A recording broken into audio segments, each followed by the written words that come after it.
inicio a nuestra tercera sesión de impuestos 2 o procedimiento tributario. Para hacer un repaso de la primera reunión que tuvimos, les voy a invitar por favor a que se unan aquí a este Kahoot que les estoy proyectando.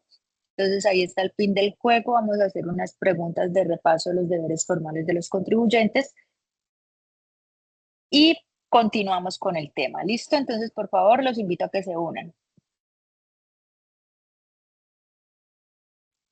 Pues qué pena, no me aparece la invitación al grupo de Teams. ¿Ya abrió el correo?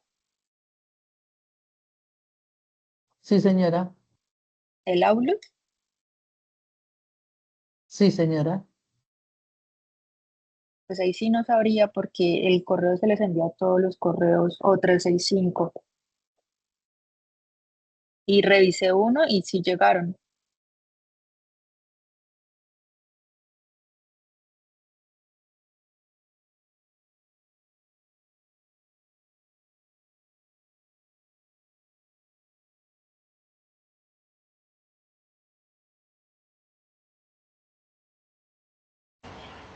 Profe, muy buenas noches. Una pequeña pregunta. Lo que pasa es que yo desafortunadamente la clase anterior no pude asistir porque se me cruzó con otra clase que yo tenía también a la misma hora, pero yo estuve buscando dentro de la plataforma la, la videoconferencia, pero no la encontré ¿En cuál plataforma? en Canvas. No, o sea, los videos están en el equipo de Teams. Ahí quedan guardados porque ahí es donde se realizan las conferencias. Pero es que en Teams me aparece como la notificación del calendario, pero no me da la opción de ver la videoconferencia. En archivos están. ¿Quién me estaba diciendo que no le llegó el correo? Mejía. ¿Cómo? El correo es Mejía. Edward. Darío. Euli Darío. Vejía.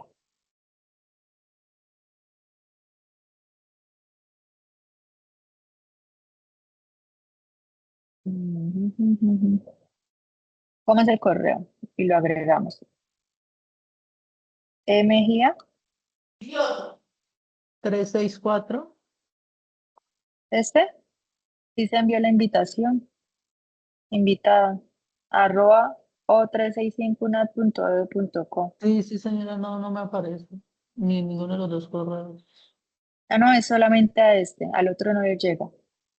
No sé, pero no.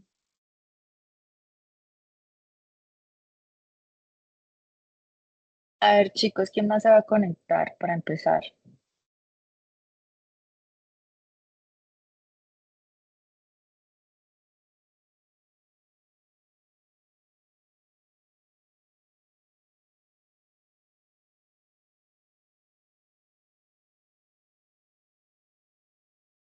Los demás, hay conectadas 13 personas y solamente están en el Kahoot 3.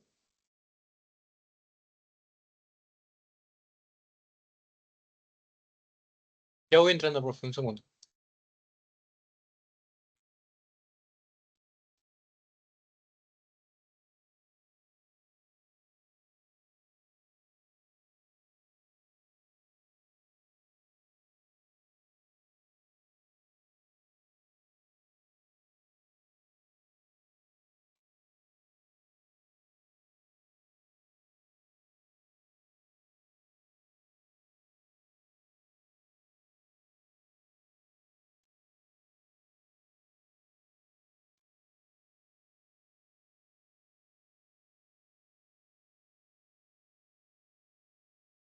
Listo, chicos, empecemos entonces con las personas que se conectaron.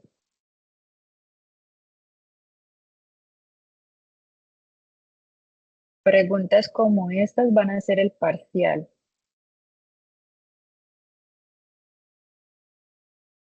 Entonces, constituye el mecanismo único para identificar, ubicar y clasificar las personas y entidades.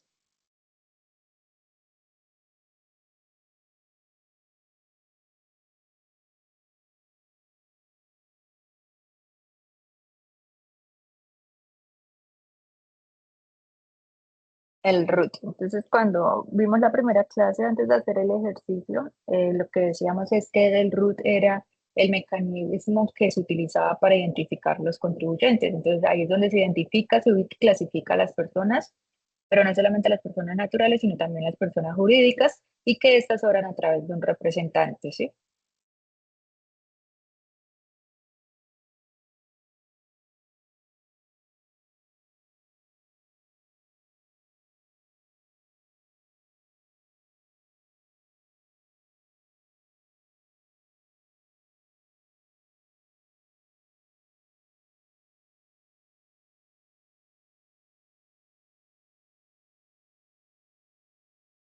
La representación legal de las personas jurídicas podrá ser ejercida por.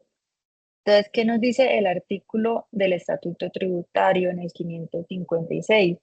Que la representación legal podrá ser ejercida por el presidente, gerente o cualquiera de sus suplentes. Si no hay ninguna de estas personas, será ejercida por la persona que se haya designado en los estatutos. Ahora, cualquiera de estas personas, presidente, gerente o suplente, pues ocupará el cargo de representante legal. Pero como tal, la representación legal es del presidente, gerente o del suplente.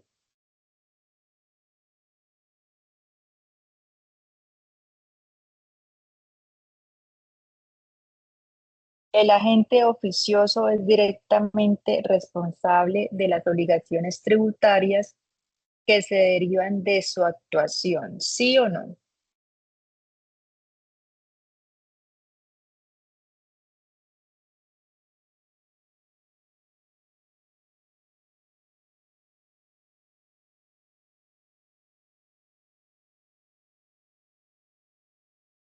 Sí.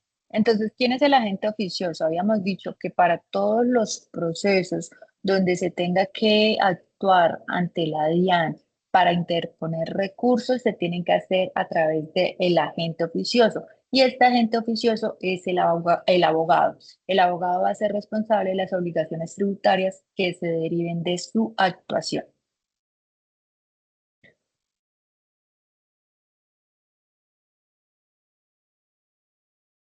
No se entiende surtida la representación de forma electrónica ante la DIAN los siguientes procesos.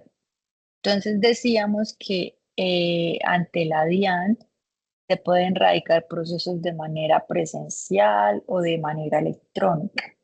¿Cuál de estos procesos no se entiende presentado de forma electrónica?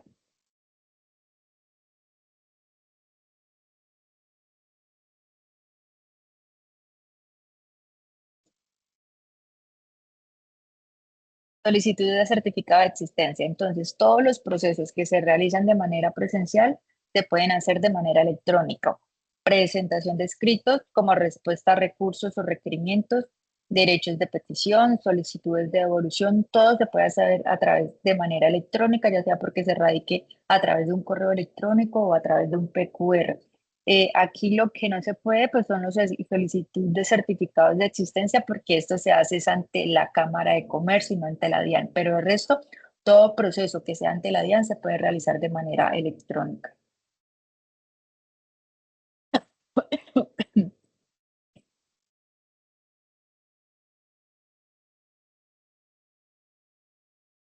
La antigua dirección es válida ante la administración tributaria durante cuánto tiempo. Entonces, mientras que el contribuyente hace un traslado de ubicación, pues él va a tener que informar a la DIAN sobre el cambio de su dirección. ¿Cuánto tiempo va a tener validez su antigua dirección?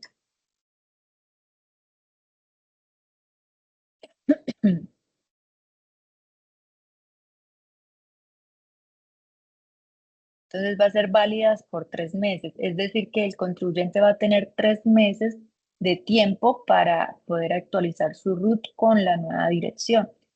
Entonces, si se llegara a notificar el contribuyente en su antigua dirección, seguirá teniendo validez, pero pues el contribuyente debe estar atento a cualquier tipo de correspondencia que se reciba en la antigua dirección.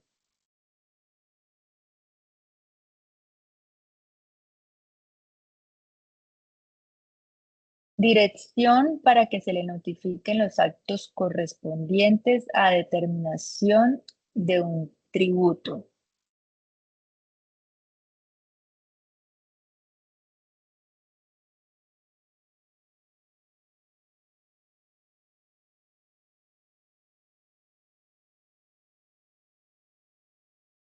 Entonces se dice que todos los actos correspondientes a la determinación de un tributo es procedimiento, ¿sí? Que es lo que estamos viendo. A partir del artículo 555, libro quinto, es todo lo relacionado acerca del procedimiento. Entonces, siempre que estamos en un procedimiento, es necesaria la dirección procesal. La dirección procesal puede ser la de la empresa o persona natural, o en caso tal donde ya estemos ejerciendo representación por medio de un apoderado como un abogado, pues podría indicarse que esa dirección procesal puede ser la dirección del abogado.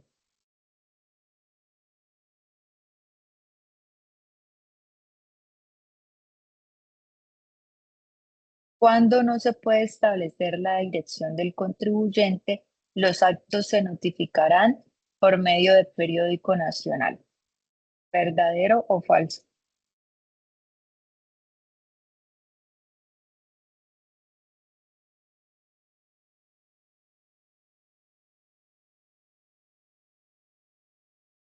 Verdadero. Entonces, la DIAN puede contactar al contribuyente inicialmente por su dirección física que aparezca en el RUT, su dirección electrónica, en caso tal que el contribuyente no sea contactado, puede publicarlo en una cartelera en las oficinas de la DIAN, o si no, puede publicarlo también por un periódico de amplia circulación a nivel nacional para poder contactar al contribuyente.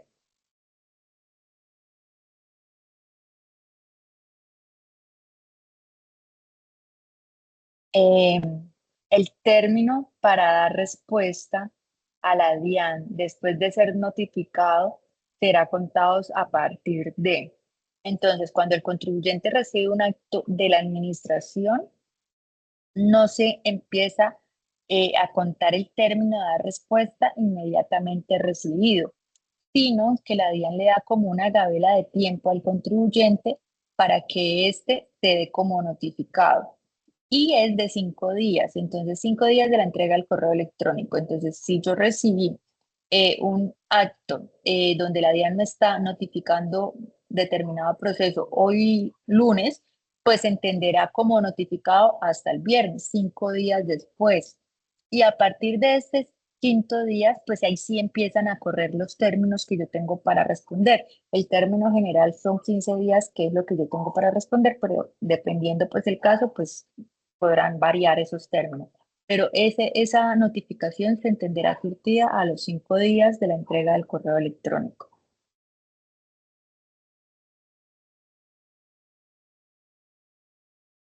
Entonces, siguiente, la notificación personal se podrá realizar.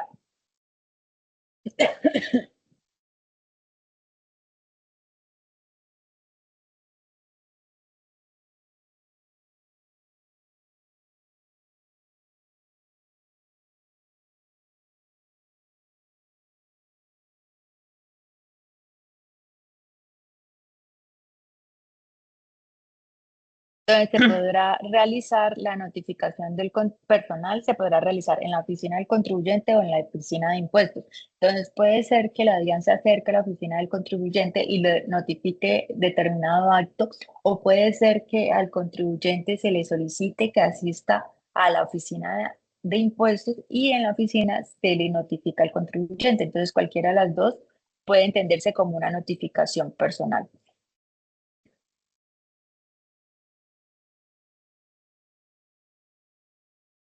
Tercer lugar tenemos a Mayra, segundo lugar tenemos a Edward y en primer lugar tenemos a Nicolás. Entonces, listo, chicos, esto era como un repaso de lo que habíamos visto la primera clase, ya para continuar con lo que es el procedimiento, ¿sí? Entonces, no sé si hay alguna duda acerca del tema.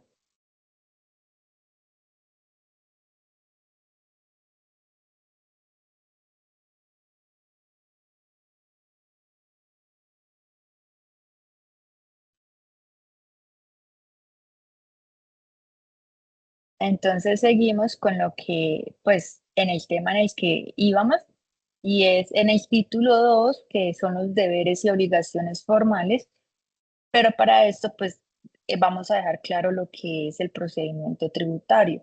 Entonces, el procedimiento tributario es el conjunto de normas que regulan la relación del sujeto activo con el sujeto pasivo. Ahora, ¿quién es el sujeto pasivo? Ustedes tuvieron que haber visto estos términos en Impuestos 1, y el sujeto activo es el recaudador de impuestos.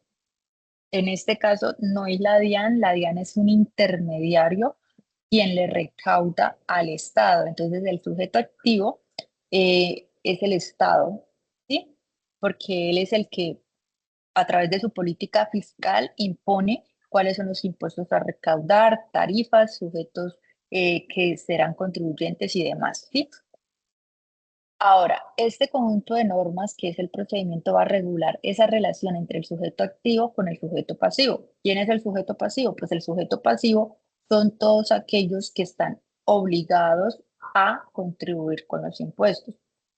Muchas veces tendrán la obligación solamente de declarar, pero pues cuando genera la obligación de declarar no siempre quiere decir que tenga que contribuir. Entonces hay que tener claras esas dos diferencias. Un declarante no necesariamente es contribuyente, pero el contribuyente siempre va a ser declarante. Al final, el contribuyente es el que, además de declarar, va a tener que pagar un impuesto. Entonces, ¿cuántas y cuáles son las obligaciones fiscales? Entonces, tenemos obligaciones formales y obligaciones sustanciales. En las obligaciones formales encontramos que es la obligación de declarar. Entonces, cuando usted está obligado a presentar su declaración de renta, su declaración de impuestos, usted presenta su declaración y ahí está cumpliendo con la obligación formal. Sin embargo, después de que usted presenta esa declaración, muy probablemente le va a generar un impuesto por pagar. Cuando usted le genera un impuesto por pagar, pues ya no va a ser solamente la obligación formal, sino ahí es donde entra la obligación sustancial. Entonces, la obligación sustancial, además del deber de declarar, va a ser que usted tenga que pagar impuestos. Entonces, aquí nos vamos a ubicar en el artículo 571. Los invito a que lean el estatuto, o sea, todas estas clases va a ser de estudio del estatuto tributario. Entonces, ir avanzando en la lectura. Esto, cuando terminemos la clase, pues vamos a quedar en X artículo. Pues la tarea para la siguiente siempre va a ser que usted continúe leyendo los siguientes artículos, ¿sí? En el capítulo primero nos hablamos de las normas comunes. En el 571 hablamos de los obligados a cumplir los deberes formales. Entonces, ¿quiénes están obligados a cumplir esos deberes formales? ¿Qué nos dice el estatuto? Dice que todos los contribuyentes, que en su defecto también se les denominará responsables, son aquellos que están obligados a cumplir los deberes formales.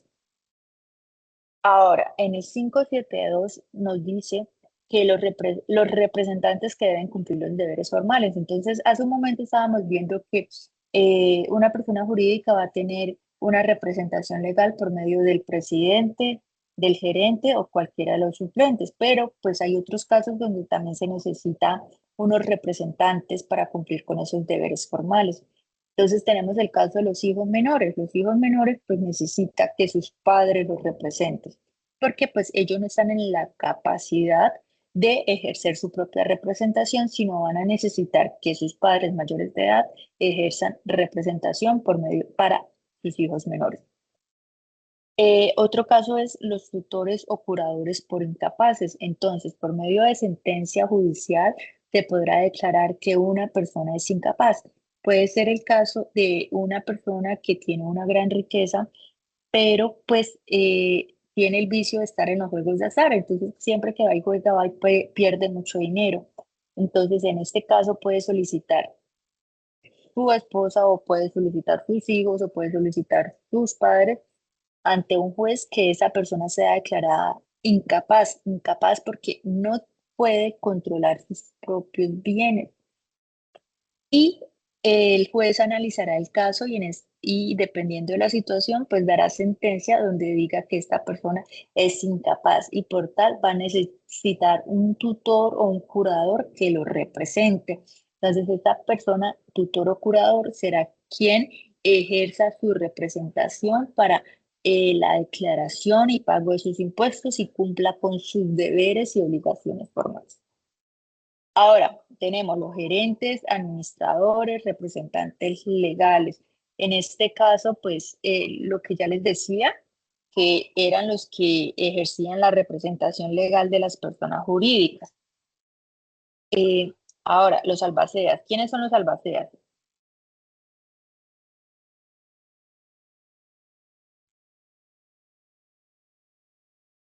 Las personas que administran.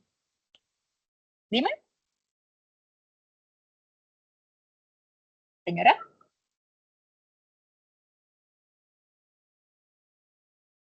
Entonces, los albaceas son aquellas personas encargadas por el testador o por un juez de cumplir la última voluntad del fallecido, custodiando sus bienes y dándoles el destino que corresponde según la herencia. Entonces, cuando una persona pues deja un testamento y decide que se va a distribuir su fortuna de cierta forma entre sus hijos y demás familiares, pues la persona que quede administrando ese testamento va a ser el albacea y va a tener que cumplir esos deberes porque aunque la persona haya fallecido, pues va a tener que tributar a cargo de su patrimonio antes de que queden a nombre de cada uno de los herederos. Entonces, mientras que estamos en ese proceso de que queda a nombre de cada uno de los herederos, pues va a tener alguien que está representándolo y cumpliendo con esas obligaciones formales.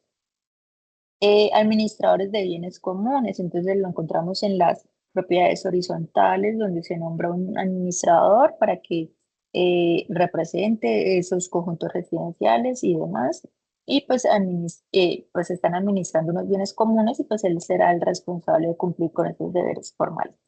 Donatarios o asignatarios, en el momento en el que se realizan donaciones o se hacen respectivas asignaciones, mientras que se traslada esa propiedad al destinatario, pues tendrá que seguir ejerciendo ese deber y obligación formal. Los liquidadores, en el caso de las empresas, cuando entran en un proceso de liquidación, como estos procesos de liquidación no son tan rápidos y pues tiene que entrar en un proceso donde se tienen que vender los activos de la empresa, pagar la nómina de los empleados, pagar los impuestos primero que todo, y después nómina de los empleados, después si queda proveedores y después si queda se le redistribuirá a los socios, pero en ese proceso pues tiene que haber un liquidador a cargo de la administración de estos recursos.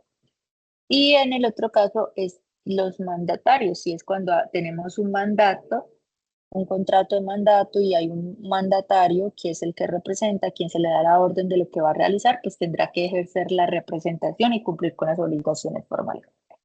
¿Dudas hasta acá, chicos?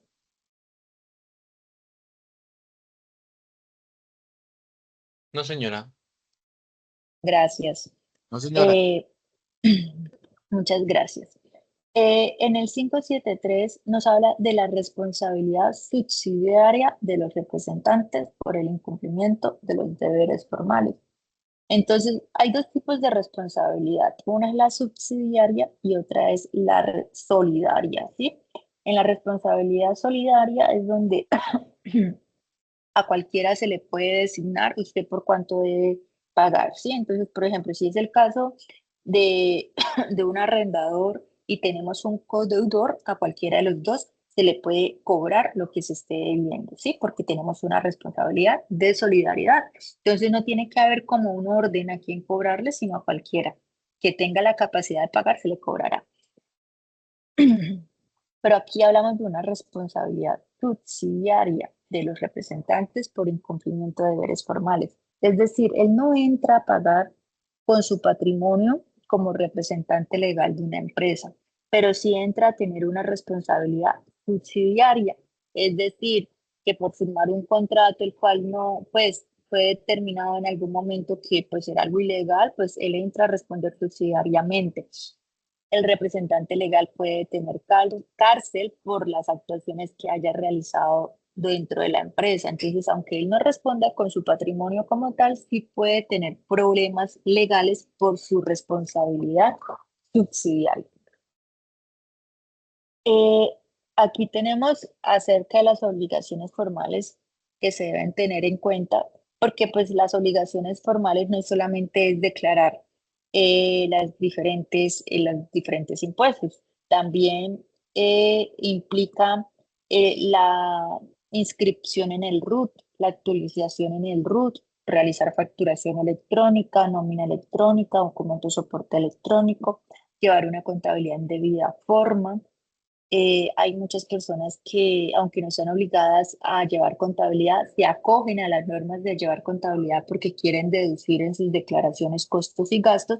Entonces, pues deben cumplir con los mismos deberes de uno obligado a llevar contabilidad, presentar información exógena y, entre otros deberes, aunque no constituyen un pago directo de impuestos, son indispensables para la adecuada administración y fiscalización tributaria. Entonces, por eso les decía, en obligaciones formales no es el pago como tal del tributo, pero sí es cumplir con la presentación de declaraciones y todas aquellas cosas que les acabo de indicar, porque pues no solamente es declaraciones tributarias, sino cumplir con todas esas obligaciones adicionales para que la administración tributaria pueda ejercer un correcto control sobre los contribuyentes. Y dentro de las obligaciones sustanciales, pues lo que ahorita les decía, implican la realización efectiva del pago de los tributos que se adeudan al Estado. Estas obligaciones se originan al realizar el presupuesto de hecho establecido por la ley para la causación del impuesto.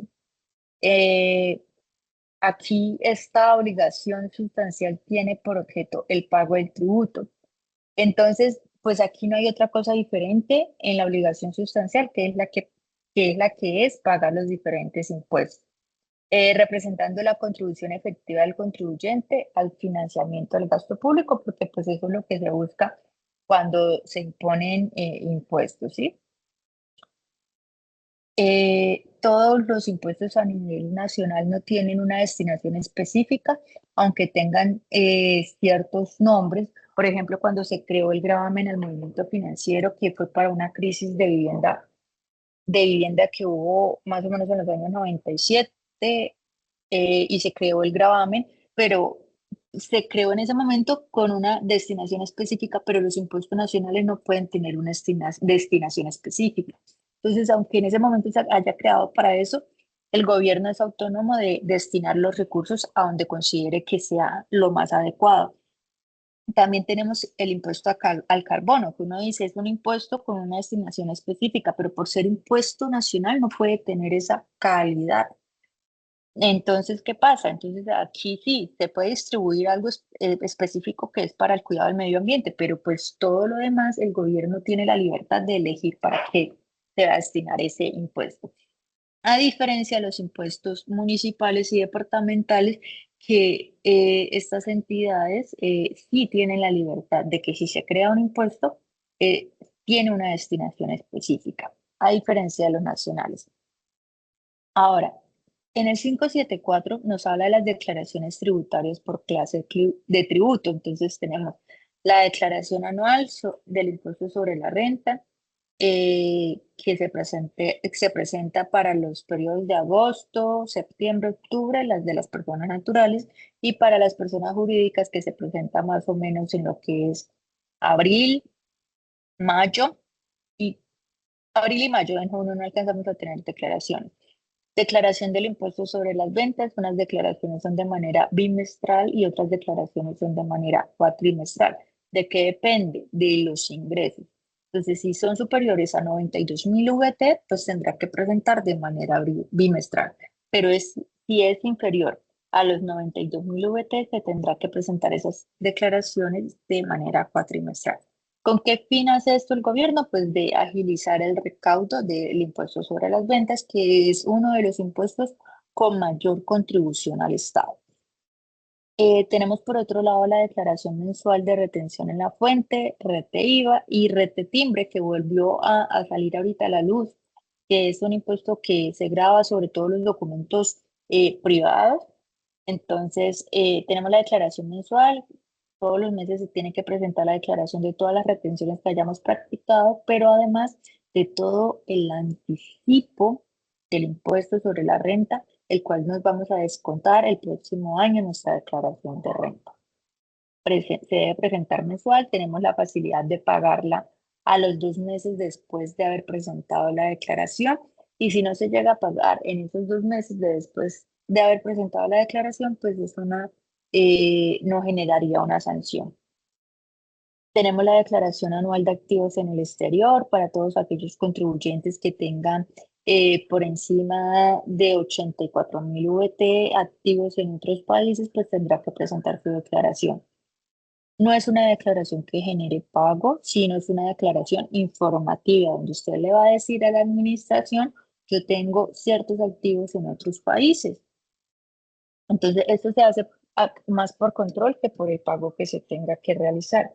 En primera instancia, la información es en general, pero ya después de superar cierto monto en los activos, se tendrá que hacer una discriminación de cada uno de los activos. Es decir, yo podría decir, tengo propiedad, planta y equipo, 5.000 millones, pero ya si superamos X tope, pues tendremos que decir, es un apartamento, es una casa, es una oficina que compone esa propiedad, planta y equipo. Entonces, dependiendo de eso, pues te tendrá que ser más ir al detalle de lo que se está informando. Los no contribuyentes de renta deben presentar la declaración de ingresos y patrimonios. Entonces, no todas las entidades son contribuyentes de renta. Hay entidades que se constituyen por parte del Estado para ejercer control y vigilancia de ciertas áreas, como por ejemplo los sindicatos, los fondos parafiscales, las cajas de compensación familiar. Ellos no presentan declaración de renta, sino deben presentar la declaración de ingresos y patrimonio. Y los obligados a llevar contabilidad deberán tener una relación del detalle de las deducciones del formulario de la renta.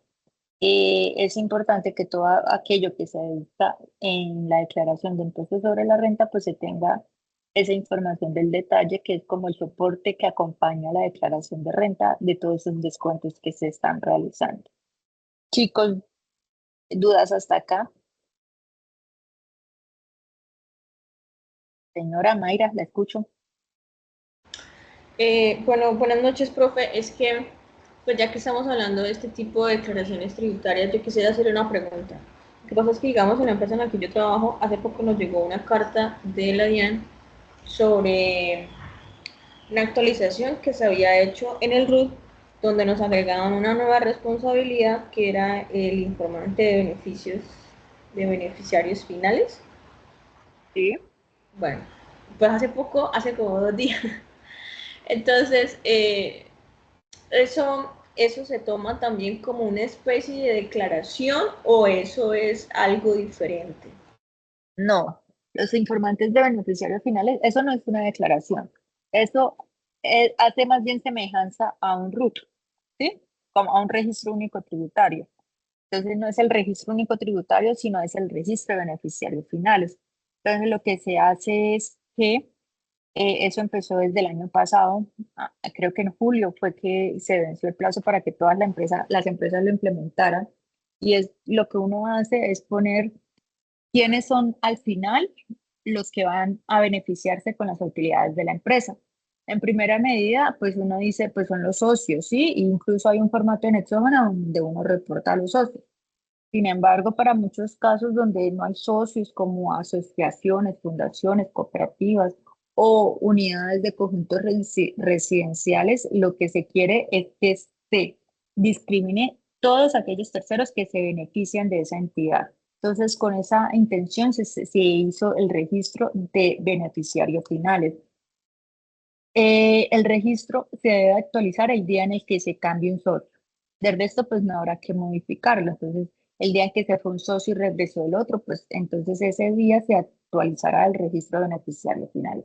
Pero sí, ahorita eso no es una declaración tributaria, sería un deber formal, que era lo que les estaba diciendo ahorita, que son las obligaciones formales, eso no genera ningún costo, sino es solamente informar, pero debemos cumplir con el deber de informar. ¿Es claro? Sí, pero entonces, digamos, esto es una cooperativa en la que yo trabajo, entonces en ese caso, pues para hacer una cooperativa pues hay muchas, digamos que es mucha gente quien se puede como tal. Mucha gente, exacto. Se puede hacer el detalle de todas las personas, porque incluso eso se puede subir como un formato de exógena en Excel, donde se coloca la relación de 100, 200, 300 personas. Pero también está la opción para esos casos donde lo que se informa es el representante legal. Entonces, es dependiendo de la situación, ¿sí? Porque, por ejemplo, en el caso de una asociación que yo manejé, lo que se informaba era el representante legal, más no se informaba a todos los asociados. Entonces, pues hay que revisar la situación porque esa es la otra opción, informar al representante legal. Ah, listo, profe, muchas gracias. Listo. ¿Alguna otra duda, chicos? Entonces, para cerrar aquí el tema de los elementos de los impuestos y ya empezar la próxima clase ya hablando un poquito más al detalle cada una de las declaraciones tributarias por clase de tributo. Entonces vamos a cerrar con esto que, bueno, ya el sujeto activo y sujeto pasivo se los expliqué, pero el hecho generador, vamos a hacer claridad sobre el hecho generador, base gravable y tarifa. Aunque pues yo sé que ustedes ya han visto estos términos, pero sí es importante tenerlos claros. Entonces, el hecho generador es esa situación que hace que usted como contribuyente tenga que pagar impuestos. Entonces, ¿cuál es el hecho generador del impuesto sobre las ventas? Entonces, realizar la operación de compra y venta es lo que hace que haya ese hecho generador y que usted sea responsable del impuesto sobre las ventas.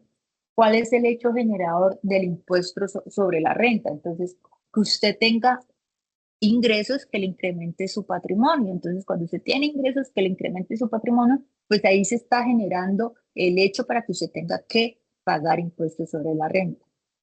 Entonces, quiero que quede claro lo que es el hecho generador. Entonces, es la motivación a que se origine ese impuesto.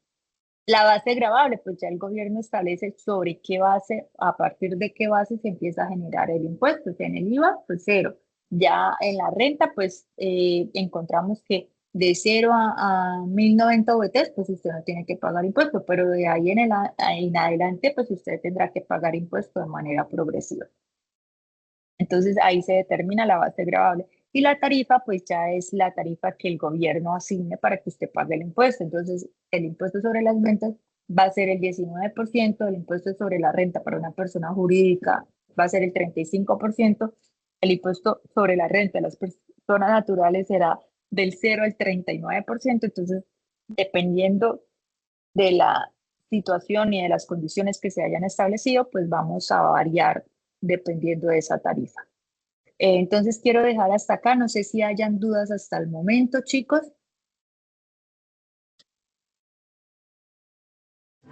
Hola, profe, buenas noches. ¿Nos puede hacer el favor de compartir este PDF que estabas presentando? Sí, claro, yo voy a subir estas diapositivas a Canvas, yo las subo. Muchas gracias. Listo. Entonces, Blanco me decía que tenía problemas con el Teams, ¿sí? ¿Sí? ¿Es Sí, Blanco? sí, señora.